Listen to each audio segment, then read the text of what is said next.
好耶，又来给各位做大冒险的视频啦！本期视频的主角是基尼奇。视频开之前，还是例行声明一下，本期视频的所有录屏和数据都来自于创作体验服，创作体验服仅供参考，后续大家还是以正式服时装的数据为准。先给基尼奇做一个开头定位，基尼奇是一个战场主 C。并且他和马拉尼一样，同样拥有非常高的爆发力，同时在纳塔地区也是一个跑图小能手。那么视频的开头还是老规矩，我先给屏幕前还不了解基尼奇的玩家详细展示一下他的各种技能机制、战斗手法细节，以及他在纳塔跑图的功能有多香。如果屏幕前的你是已经完全了解他的老手，可以选择跳过这一段，从本期视频的9分23秒开始看哦。我先给大家演示一下他的跑图能力。基尼奇的 E 技能如果不是用来战斗，而是用来跑图的话， E 技能可以让他像蜘蛛侠一样飞来飞去，并且我们不仅可以飞一次，还可以在空中额外消耗燃速2段飞啊！你看一荡出了那么远的距离，并且在纳塔地区很多地方的天上都分布着这样的图标。这时如果我们的队伍里面没有基尼奇，我们就要附身在这一个绿色的龙身上，我们绿色的龙就可以利用这个图标对着图标按 E， 然后就可以像这样荡来荡去啦。而如果我们的队伍里面有基尼奇，基尼奇就可以直接勾住这一个绿色的图标，看见没有？所以在纳塔基尼奇跑图可以说是非常舒服的。并且如果基尼奇的 E 技能是用来战斗的话，它的冷却时间是18秒，但是如果是用来跑图的话，冷却时间会缩短60%，只有7.2秒。我来给大家展示一下啊，来荡一下，在空中再荡一下，荡了2下之后，这冷却时间差不多就结束了，我们又可以继续荡了。这就是基尼奇的一个跑图能力的展示。如果说马拉尼在纳塔最大的用处是用来提升移动速度，卡奇娜最大的用处是用来爬山，基尼奇的话，我个人认为它最大的用处就是快速通过这种纳塔随处可见的大峡谷。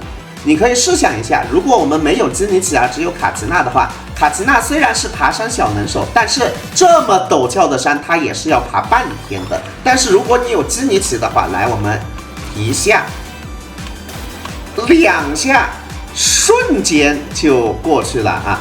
同时我再给大家展示一下基尼奇和队伍里另一个纳塔人互相进行夜魂传递，在纳塔跑图能有多香。来，基尼奇先荡一下，再荡一下 ，OK， 夜魂传递给马拉尼。队伍里夜魂传递的冷却时间是10秒啊，然后马拉尼进行跑图之后，等10秒冷却时间结束后，夜魂传递给基尼奇，基尼奇再荡一下 ，nice。好的，我们又荡一下，再荡一下。冷却时间10秒又结束了，传递给马拉尼，就像这样无限循环下去。队伍里面随随便便2个纳塔人啊，你在纳塔全程都能利用这个夜魂传递的机制跑图，根本停不下来。说完了跑图能力，接下来我们来说他的战斗技能。普攻、重击还有下落攻击都是平平无奇的物理伤害，实战中基本上用不到。值得一提的是啊，基尼奇在跑图的时候，我们荡一下，可以在空中额外使用1次普攻，再使用下落攻击。但是这个实战中也用不到啊，我们直接看 E 技能。E 技能持续时间10秒，冷却时间18秒。使用 E 技能后，基尼奇会进入夜魂加持模式，并且对敌方单体目标进行锁定。基尼奇和锁定目标之间会有一根连线连着，然后 E 技能快要结束的时候会有一个倒计时，倒计时结束后 E 技能结束。基尼奇在使用 E 技能的时候，他的身体旁边会出现一个夜魂条，这时如果他什么都不做，这个夜魂条每秒会产生2点夜魂值。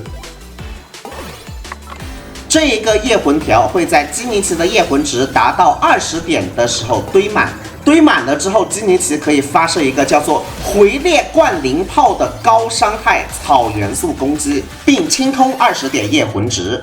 而这一个回裂贯灵炮就是实战中基尼奇的主要输出来源。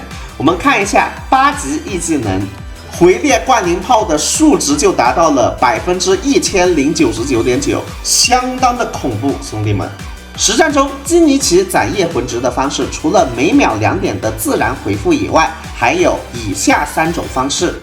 第一种方式，我们在勾住敌人之后，对敌人释放攻击，就会攒3点液魂值，每次攻击都会攒3点液魂值。第二种方式，我们在勾住敌人之后，会产生一个绿色的区域，这个区域叫做死角区。我们进入死角区会回复4点液魂值，每释放1炮，这个死角区都会刷新1次。第三种方式，被基尼奇 E 技能命中的敌人，如果再次受到燃烧伤害或者烈绽放伤害，每次受到燃烧和烈绽放呢，都会给基尼奇回7点液魂值，这一个冷却时间是0.8秒1次。所以基尼奇的战斗就可以总结为，我们得用以上3种方法快速攒满它的20点液魂值，然后打出回裂贯灵炮，然后再重复攒满20点的液魂值，以此循环。好的，看完了 E 技能，我们来看大招。大招会召唤一只叫做圣龙阿乔的草龙在场上，召唤的瞬间会造成草元素范围伤害，然后圣龙阿乔呢会周期性的吐出草之吐息，造成草元素范围伤害。但说实话，圣龙阿乔的伤害并不是很高，释放瞬间的伤害也就200多一点，龙息的伤害也就100多一点。大招的主要作用是什么呢？释放时，若基尼奇处于液魂加持状态下，此次液魂加持持续时间延长 1.7秒，也就是说，大招可以让 E 技能变成一个11.7秒的技能。同时，大家要注意，大招只有在 E 技能持续的期间开启，才能延长 E 技能的时间，提前开是不会延长的哦。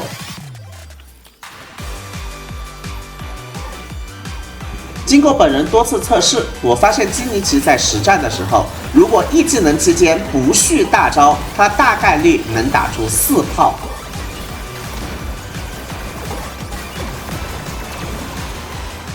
如果 E 技能期间续了大招，他大概率能打出5炮，这就是大招的含金量。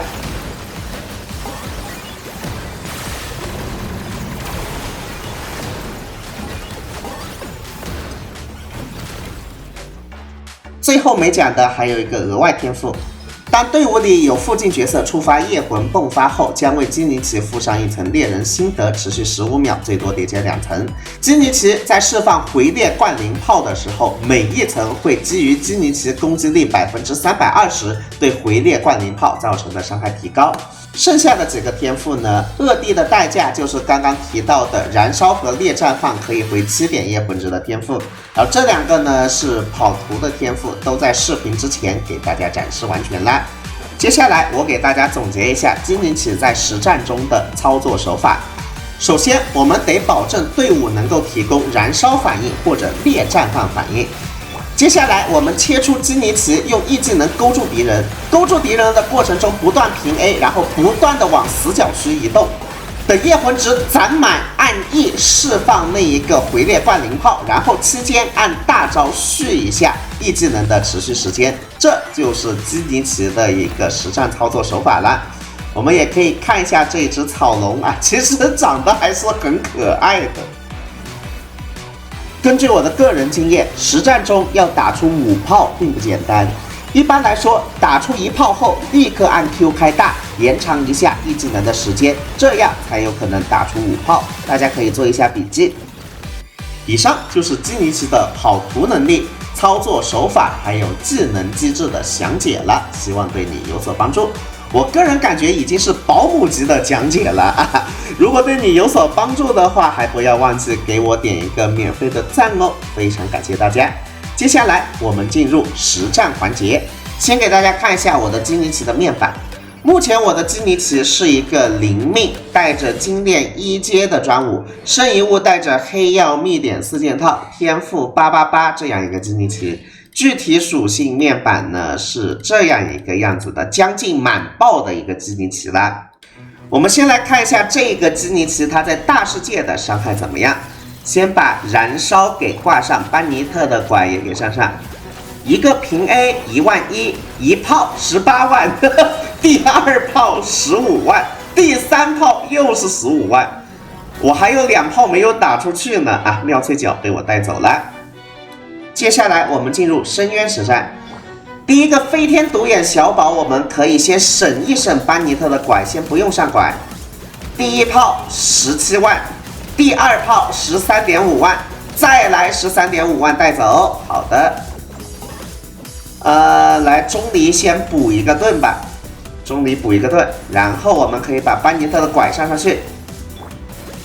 香菱的大招留给最后一个怪，哇，这秒了呀，兄弟们！2个怪都被我秒掉了啊！然后最后一个怪有点麻烦，因为燃烧它是挂不上去的。燃烧挂不上去的话，我们只能靠猎绽放来给基尼奇回液和能量，而猎绽放并没有燃烧回的那么稳啊！一炮26万，再来一炮。好的，我们补充一下 E 技能持续时间，3炮直接带走。好的，看完了0+1的实战，我们来看一看0+0的。我现在用的是精炼5阶的撼地者，第一炮伤害13万3，其实这伤害也还行啊，达到了专武的80%多一点。好的，4炮带走第一个飞天独眼小宝，输出手法和刚刚一模一样啊，班尼特上拐，第一炮。哎呦，第二个怪也是2炮就带走了啊！呵呵，来，好的，钟离补充一个护盾，班尼特点赞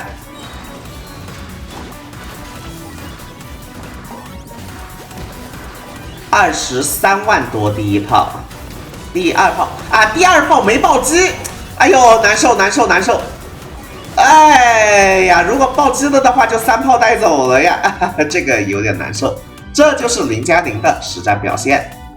同时有一个要点，我得提醒大家，很多小伙伴可能会只看基尼奇的那一发炮击的伤害，但是实战中，如果你的手法操作完全没有失误的话，你可以在每一发炮击中间夹杂4发被视为 E 技能伤害的普通攻击，每发13000左右。也就是说，基尼奇在大世界的输出，我们可以总结为，在11.7秒内可以打出4发普攻加上1炮，再乘以5的伤害。我们按照1发普攻13000，一发炮15万来算，这一个伤害呢是101万。这一个101万没有算任何深渊 buff， 也并没有算它的大招伤害，纯粹的就是它的一个单次 E 技能循环下的伤害。大家可以以这一个数据做一个参考，给灵命的基尼奇做一个总结吧。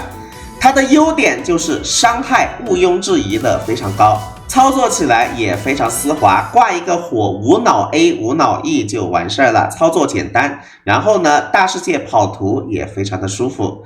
那么它的缺点是什么呢？最明显的缺点就是对群范围有点小。大家可以看一下回猎冠灵炮的对群范围啊，就范围挺小的，后面2只丘丘人完全没打到。如果你想让回猎冠灵炮对群的话，那要怪物离得非常近，那才能对群。同时，由于基尼奇是非常吃攻击力的，所以它和班尼特之间呢很适配。但是班尼特画地为牢的特性，再加上基尼奇在攻击的时候需要走来走去，有时候他就会走到这个圈外去啊。就虽然和班尼特适配，但是一个画地为牢，一个太灵活，实战操作起来会比较难。这就是灵命基尼奇的优缺点总结啦。接下来给大家进行圣遗物和武器推荐环节。圣遗物非常简单，黑曜秘典4件套。没有黑曜秘典4件套的话，可以用草4件套，还有黄金剧团4件套作为下位替代。但是最好的肯定还是黑曜秘典4件套，毕竟暴击率提高40%，这纯的数值怪圣遗物。十之沙的话带攻击力，杯子的话带草伤，头的话带双爆，大概率是带暴击伤害。副词条的话就堆双爆和攻击力就可以了。武器方面，我会先用专武打一段录屏，然后接下来再用这些5星武器和4星下位替代武器呢和专武进行一个对比。这个过程中我就不解说了，大家看我视频上方的数字总结就可以了。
给武器做一个总结，个人感觉伤亡长牙不抽也是可以的，为什么呢？因为实测下来，你有一个狼墨，特别是精炼等级比较高的狼墨啊，你不触发狼墨的这一个丝血 buff 呢，它的伤害就要达到伤亡长牙的90%了。你触发了狼墨的丝血 buff， 更是能超越伤亡长牙。就算你没有高精炼的狼墨，你只有精1的狼墨，它综合伤害也能达到伤亡长牙的85%左右。那这个时候可能就有小伙伴要说了，伤亡长牙副属性有暴击率呀，但个人觉得11%的暴击率其实给的不算很慷慨。你想想人家吃骨剑的暴击率是多少？吃骨剑直接给了27.6%的暴击率，你一个专武给11%，确实有那么一点小气了。所以我个人觉得有狼墨就给他带狼墨也是可以的。如果你没有狼墨的话，给他带一个旱地者综合输出也是能达到伤亡长牙的80%左右的。当然，如果你真的硬缺这11%的暴击率啊，抽一个伤亡长牙也是可以的。这就是武器方面的一个总结啦。然后伤亡长牙的外观呢是非常好看的，这特效布灵布灵的，不知道你会不会为了让它外观毕业而抽一个呢？非常可惜的是，这一次创作体验服还有3把有可能非常适合基尼奇的刀，并没有实装到仓库里面。一把是蜈蚣之剑，还有一把是黑岩斩刀，还有一把是浪影扩剑。这3把呢就无法给大家测试了啊！届时正式服如果时装的基尼奇，我有时间再给大家测试吧。接下来进入配对推荐环节。说基尼奇的配对之前，我们得先了解一点啊，那就是基尼奇锁住敌人之后的平 A 虽然是算1技能伤害，但是这一个平 A 也是可以触发行丘的羽连剑的，看见没有？平 A 也是可以触发行丘的羽连剑的。所以基尼奇队伍里的水队友是可以带行丘和叶兰的。归根结底，基尼奇的配对就是2种玩法。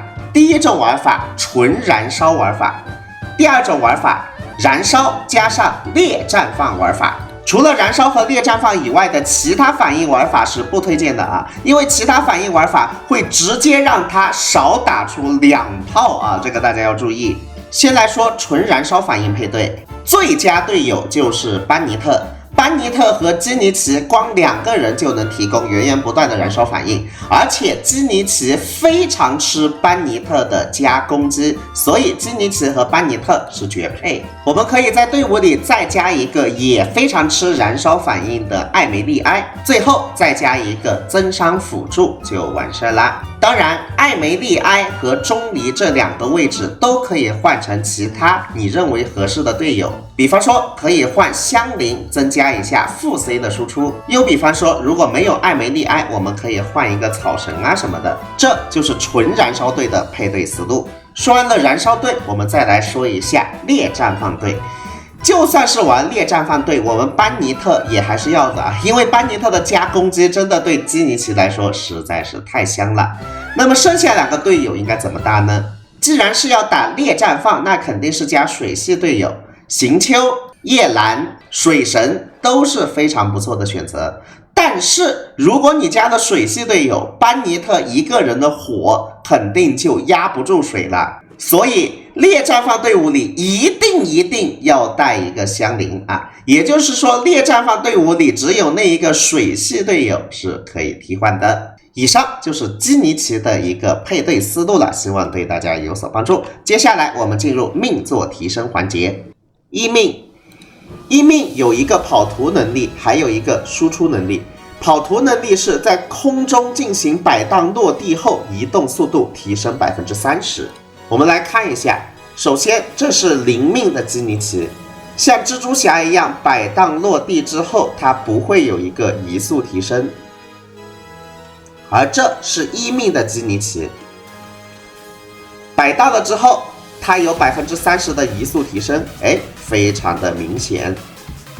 至于1命的伤害提升方面，左边是0命的路平，右边是1命的路平，提升在 33% 左右，还是挺不错的哦。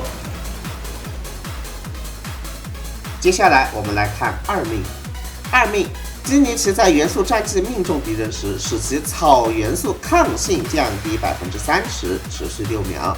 此外，基尼奇在进入夜魂加持下，首次回猎怪灵炮的影响范围提升，造成伤害提升100%。先来看一下伤害层面的提升。实战中，2命可以让基尼奇的第一炮伤害提升 80%， 然后让他的其他所有草元素伤害提升 22%， 这就是2命的一个提升，还是相当恐怖的。并且2命还可以让首发回猎冠灵炮的范围得到提升。之前我们都说，非2命的基尼奇呢，它对群能力不怎么样，范围挺小的。有多小呢？这是没有点2命的基尼奇，你看后面的那个小怪都离得这么近了，我还是没有打中后面那个小怪。再来看一下它的扇形范围，那这是一个扇形范围，只打中了一个。没有点2命的基尼奇，不管是距离还是扇形范围都挺小的。而这是点了2命的基尼奇，我们来看一下啊，明显发现3个都打中了，距离和扇形范围呢都变大了，但是呢也没有变得非常大。我稍微再离远一点，后面那只大怪就没有打到了，大家看见没有？这就是2命的第一炮的范围提升。3命E技能的等级提高3级啊，由于基尼奇主要就是靠 E技能进行输出，我给大家测试一下3命和2命之间的区别。3命的提升呢还不错，对 E 技能一个循环下来，综合伤害提升呢在 15% 左右。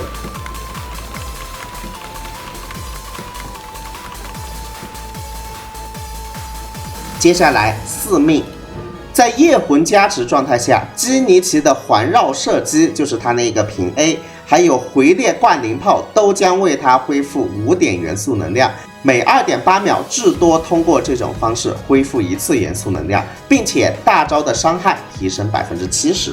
我们先来看一下回能的提升，这是还没有点4命的时候一波循环 E 技能下来的回能。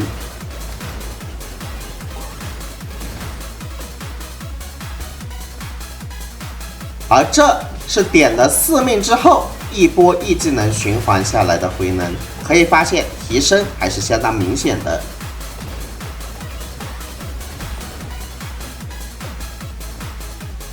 至于对大招的伤害方面，4命对大招的伤害提升当然是有的，但是大招的伤害本身就不是很高，所以在伤害方面的提升呢，毛毛雨吧。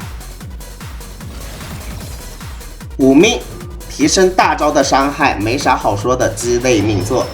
来看一下6命，回电灌灵炮在命中敌人后，将在敌人间弹跳一次，造成基尼奇攻击力700%的草元素伤害，并且一切对回电灌灵炮的增强效果呢，它所引发的这一个弹跳攻击也会获得上述效果的增强。就比方说天赋的这个焰灵契约对回电灌灵炮的增伤，还有命座里的2命对回电灌灵炮的增伤，这一个弹跳伤害也可以吃到。点了6命之后，每一发回电灌灵炮打在敌人身上，都可以再复制一次，再攻击敌人一下。这个复制伤害综合在60%到70%的回电灌灵炮伤害左右。那么6命是怎么复制回电灌灵炮的伤害的呢？我们可以看见，6命在攻击敌人的时候，不管攻击到了多少个敌人，都会在主要攻击的敌人身上产生一个马赛克球，而这个马赛克球砸到敌人就可以造成一次复制伤害。总而言之，不管命中的敌人数量是多少，都只会产生1颗马赛克球。但是这个马赛克球是一个范围伤害啊！如果它砸中了一个敌人的时候，旁边正好又有一个敌人，另外一个敌人也会受到一个复制伤害，并且6命不会存在丢伤害的情况。如果你的回电灌灵炮把主敌人击杀的话，产生的马赛克球会自动追踪旁边附近的敌人进行一个复制伤害。来看一下点了6命的基尼奇的实战。我开局先不用班尼特点赞，没必要，秒了。然后这边第2个怪啊，来，好的，又秒了。第3个怪的话，我上一个班尼特吧。不过第3个怪还是燃烧上不上去，有点难受啊。看看能不能不善燃烧的情况下，直接一炮给他干死。喜欢吗？这就是6命基尼奇的一个实战。最后给基尼奇的综合强度做一个总结。个人感觉0+0就挺强的，如果0+0的强度满足不了你的话呢，个人建议可以先点1命和2命，点了1、2命之后再去考虑武器，然后2+1差不多是一个完全体。其他命座呢，2命之上，个人感觉3命也还行，后面就是6命的提升比较高了。本期视频就给大家做到这儿，最后祝你欧气满满，身体健康，再见。